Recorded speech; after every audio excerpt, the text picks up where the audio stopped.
نحمده ونصلي ونسلم على رسوله الكريم اما بعد فاعوذ بالله من الشيطان الرجيم بسم الله الرحمن الرحيم وامددناهم بفاكهة ولحم مما يشتهون آمنت بالله صدق الله العظيم۔ میرے معزز سامعین کرام، السلام علیکم ورحمۃ اللہ وبرکاتہ۔ آج کا موضوع سخن ہے زندہ کی طرف سے اہل قبر کو ثواب کیسے پہنچتا ہے۔ تو آئیے قرآن و حدیث کی روشنی میں جائزہ لیں۔ اللہ رب العزت نیک صالح اہل قبر، اہل برزخ، اہل جنت کی میزبانی خود فرماتے ہیں۔ ارشاد باری تعالیٰ ہے وَأَمْدَدْنَاهُمْ بِفَاكِهَةٍ وَلَحْمٍ مِّمَّا يَشْتَهُونَ، انواع و اقسام کے پھلوں سے اور ان کے پسندیدہ گوشت سے اللہ رب العزت ان کی مہمان نوازی فرماتے ہیں۔ سورۃ واقعہ میں ارشاد ہوتا ہے وَلَحْمِ طَيْرٍ مِّمَّا يَشْتَهُونَ، ان کا پسندیدہ گوشت پرندوں کا گوشت ہوتا ہے جن سے ان کی تواضع کی جاتی ہے۔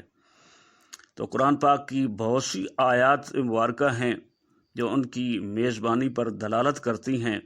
موقع ملا تو انشاءاللہ العظیم اس کی وضاحت کی جائے گی۔ آئیے ذرا حدیث پاک کی روشنی میں جائزہ لیں۔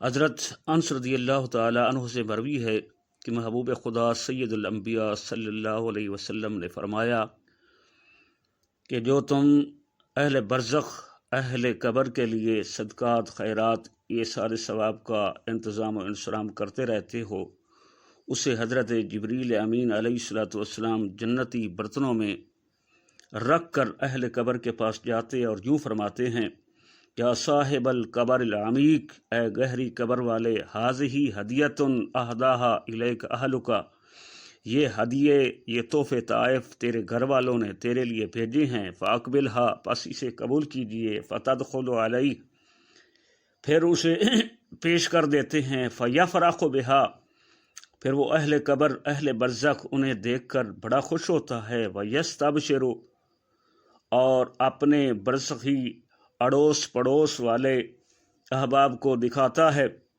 کہ دیکھو گھر والوں نے مجھے کیسے یاد رکھا ہے اور میرے لیے تحفے طائف بھیجے ہیں۔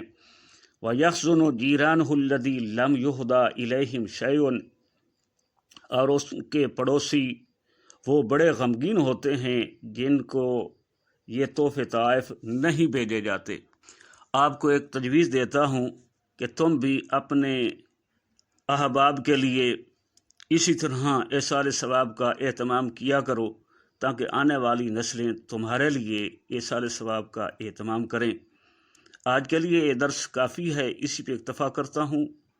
خدا سے دعا کرتا ہوں، آپ سے التجا کرتا ہوں، اب جس کے جی میں آئے پائے وہ روشنی ہم نے دیا جلا کے سر عام رکھ دیا، وما علیہ الا البلاغ المبین۔